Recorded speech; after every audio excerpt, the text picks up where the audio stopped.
Coming up, frustration at Silverstone, a slow Spa on the horizon, and long live the new FIA President-for-life. I'm Blind Bryce Castillo, and this is Blind Corners. OMW. First up, it was the British Grand Prix about 2 weekends ago now. Charles Leclerc took his first Formula One victory in about 2 years. It was a pretty good win. It was not like the ending anybody wanted. There was a bit of a fight between Leclerc and Antonelli, but then Kimi had one of his tire shields break on his car, and then he had to pit twice for them to actually take it off the car, and so he ended up not making any points. But probably the biggest story of the GP was Max Verstappen spinning out with about 4 laps to go in the race, and then the race going under full safety car, and all of the TV announcers reminding us that the stewards are going to work very hard not to have any of the races end under a safety car. And then the race ended under a safety car. So why was there no restart? This is not a joke. The stewards talked with the teams after 2021 and said it came to an understanding that everybody wants these races to end in racing conditions. The FIA put out a statement calling it software error. Apparently the safety car in this lap message that came on lap 51 went out in error, which is why the next lap there was another message saying that the safety car was being deployed.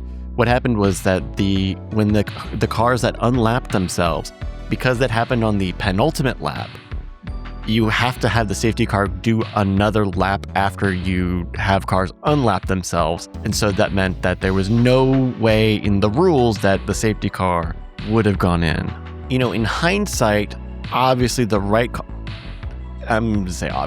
the right call would have been to red flag the race and try to preserve a couple of racing laps.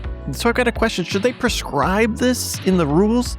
If a race is, let's say, a certain percentage away from the checkered flag, I don't know, 3, 4, 6 laps maybe, and if there's an incident that requires the cars to slow down, like a safety car or a virtual safety car, just immediately send it to a red flag. And already, I'm going to do your work for you. I can already see the bad parts of this idea. One of which is a Crashgate-like scandal where a team could use one of its drivers to affect the outcome of the race for another driver to get a benefit from a red flag. The other potential downside is that I don't think that red flags account for cars to unlap themselves. And I don't think that in a red flag restart, maybe I'm wrong, I don't think that there's any opportunity for cars that are lapped to unlap themselves. And then on something that we're going to talk about a little later, I don't know how a red flag situation would affect refueling. Ultimately, I think that a rule like that would be good, but would have a marginal advantage to cars that are lapped. And on some of the shorter tracks, that could be a lot of cars, but you could potentially get an advantage on tires or fuel if the rules don't take that into account. I don't know, that's my thoughts. Let me know what you think. Speaking of Max spinning out at the GP, his season's not getting any easier. He's been talking a lot about the RB22 as being undrivable. And it seems like we have a little bit of an explanation for why. It's not that the car itself is slow. In fact, if anything, the FIA think it's the fastest engine on the grid. But the car is inconsistent. So the current active aero regulations mean that there's a straight line mode where the rear wing is open and the corner mode where the rear wing is closed. And there's a concern that when the rear wing closes, that it takes a random amount of time for the wing to kind of bite with the airflow. One article that I saw said that if there's even 2 milliseconds, 2,000ths of a second of a delay on that biting of the rear wing, then as a driver, you may not have the downforce you need when you expect it.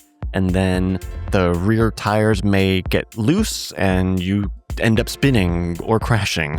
And Max has got a great track record for making these Red Bull cars work. I mean, we've seen plenty of his teammates who have had troubles with the cars, and it's not like those are bad drivers. It just sounds like this new rear wing is too dynamic for Max to kind of rely on.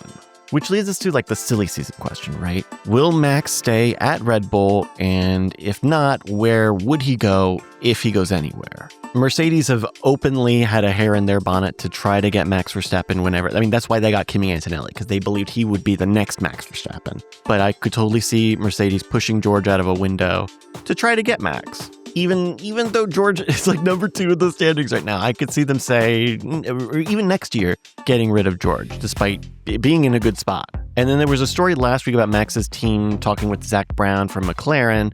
We talked about that it might be more leverage than anything. And I don't see how there's any room at Ferrari with what is a relatively good upswing for them at the moment. And then anybody else lower on the grid doesn't have a project that would fit for Max. It would be very funny to see Max Verstappen wearing a Mercedes team kit, though. It would be very funny to see them have to try to work orange somehow into the dark Mercedes color scheme. Ugh. One more thing on Max's crash. The FIA set its sight on those rotating rear wings, the Macarena wings or the rotisserie wings. They're concerned. I mean, Max has spun out and crashed 2 races in a row now, and we're pretty sure it's because of the rear wing. The active aero that we've got in the regulations right now is pretty dramatic. The wings rotate. On the Ferrari, they rotate like 225 degrees or something. And all of those pieces have to be done moving in 400 milliseconds, which is something that Mercedes was getting dinged on earlier this season, and I haven't heard anything about that. I should look into that. But this means that the FIA has got their eyes on these rotating rear wings and that there's a chance that they end up outlawed, maybe for this year if they call it a big enough safety concern, or for next year when they can be a little more specific about rotating the wing units all the way, what have you. And my understanding is that because we don't have a ruling from the FIA that the Macarena wings will be legal for Spa. And the scuttlebutt that I've seen says that if the Red Bull wing gets considered illegal, and potentially if Ferrari's doesn't, that Red Bull would politic to make the whole rotating rear wing concept illegal, which is not like a moral position. It's simply a competitive position. They don't want Ferrari to have what everyone seems to think is a pretty net positive part for the car, the rotating rear wing. And then McLaren, who are going to try to test their rear wing at the British GP, is going to try to run it again here in Spa. But I think for these 3 teams and the other 8 teams, there's going to be a lot of tension on what happens with this FIA ruling, because if it's deemed illegal, then for these 3 teams, all of that development time has been academic. It has been mooted. And if you're working on a rear wing or thinking of working on a rear wing, now all of that is going to be put on pause. I've made it clear that I love these rear wings, so that must mean that the FIA is going to outlaw them pretty soon. But then I'm wrong all the time, so maybe that means that it will be made explicitly illegal. Turning our attention off the track, we've got some new ideas for what the future of F1 and the FIA might look like, and we've got some ideas. FIA President Mohammed bin Sulayem has been talking up a new potential plan for an independent V8 engine supplier, someone like Cosworth, who would provide an off-the-shelf, cost-effective engine that any team could buy. The idea, what's posited as the idea, is that the customer teams are kind of under the thumb of either the works teams or the manufacturers of the engines. In fact, I think the scenario was described as no more vote our way or we give you a bad engine, which I don't know of that happening. I don't know when that's happened. Or recently. I don't know when that's ever happened recently, for sure. First off, this guy's just fucking talking. He's just trying to win political points for the next thing that we're going to talk about. I take everything that this dude says with a whole mountain of salt. But there's some critical pushback on this. The idea of a independent customer engine could put the grid into a haves and haves not situation. Because if the FIA were to introduce an independent engine supplier, then the other engine suppliers would surely push for that to not be the best engine. I mean, think about it. If the cheapest engine was also the best and it was mandated by the sporting body to be the best, then you would destroy all the engine makers. It also kind of runs head on into the other idea that was talked about that a cheaper V8 engine might make it more attractive for teams to make their own V8 engine. There was some real generic talk from McLaren about, we always think about making an engine and we always run the numbers, and they never fucking work out. I think we generally see teams voting in their best interest. Sometimes that does mean voting in line with an engine works team or an engine manufacturer. But I don't see any signs that any of the teams feel like they're specifically under the thumb of anybody to vote in one way or the other. I mean, there ends up being integration between the engine makers and the customer teams. Not full integration, but there are usually partnerships there. Ben Sulayem also floated the idea of bringing back refueling, which is also a divisive topic. Aside from refueling being historically unsafe, and I will direct you to any number of YouTube compilation videos. And my understanding is that this also kind of eats into some of the strategy and tactics of racing. You are less able to extend a stint. You are more prescribed to whatever your fuel gauge says. I don't know, maybe batteries like open flames. I'm not an engineer. And while we're on the FIA, there is a broader story that has been cooking for the past few weeks. The FIA recently voted to remove term limits for its president's role, which means that Ben Sulayem is now on a path to presidency for life. Yes, I'm not joking. The changes also introduced stricter requirements for presidential candidates. They will need to have, quote, sufficient experience, whatever that means. And the deadline to submit has now doubled. It's now 100 days before an election. Some critics, including former FIA Vice President Robert Reid, say that this is going to concentrate power. This is going to remove the mechanisms to remove leadership from the FIA. We've already seen that there are legal challenges to the FIA's election process from the last election cycle. I'm sure I will be repeating myself, but I don't like this dude. He has been consolidating his power ever since he took office. And the BBC even reported that Ben Sulayem's next move will be to remove age limits for FIA presidents with his goal to become president for life. Not me speaking out of turn. That's the goal, says the Beeb. This fucking guy.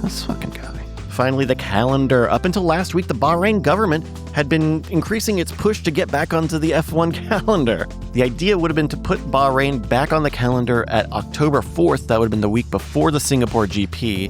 And it would have made a bit of a tough triple header between Azerbaijan and then Bahrain and then Singapore. And that's like the only option. Everything else would have made even longer runs. In fact, if they put it right before the Vegas GP, that would make an impossible septuple header from Austin, Mexico, Brazil, and then Bahrain, and then to Vegas, and then to Qatar, and then to Abu Dhabi. This is all academic, though. The renewed military strikes in the region are, I think, going to make Bahrain super unlikely, and I think it puts huge question marks still over Qatar and Abu Dhabi. This isn't really in the F1 sphere that we talk about here on the show, but the region is not cooled down, and it doesn't seem like it will for a minute. Finally, one more extra stage for you. Felipe Massa's legal claim over the 2008 Singapore Grand Prix Crashgate scandal has been fast-tracked straight to the UK Supreme Court. The court agreed to hear it because it considers the case a matter of, quote, general public importance. Massa claims that had the Crashgate scandal been properly investigated at the time, he would have been the 2008 F1 world champion. He alleges a deliberate cover-up by senior F1 figures, including Bernie Ecclestone and the FIA, and he is seeking damages for lost salaries, sponsorship income, and the championship title that he thinks he was owed. If the Supreme Court does side with Massa, it could mean that potentially former FIA or FOM officials could get sued. Plus, it would really expose the sport's reputation. Even though it happened 16 years ago, it would really affect the reputation of the sport for sure. And it would really open a really, really big can of worms if the legal system is able to rule on sporting event results, especially when the rules of that sport say that once they put it in the book, they don't change it. Crashgate was a little bit before me. I don't immediately have a stance one way or the other, though I don't like seeing Flavio Briatore being on the paddock.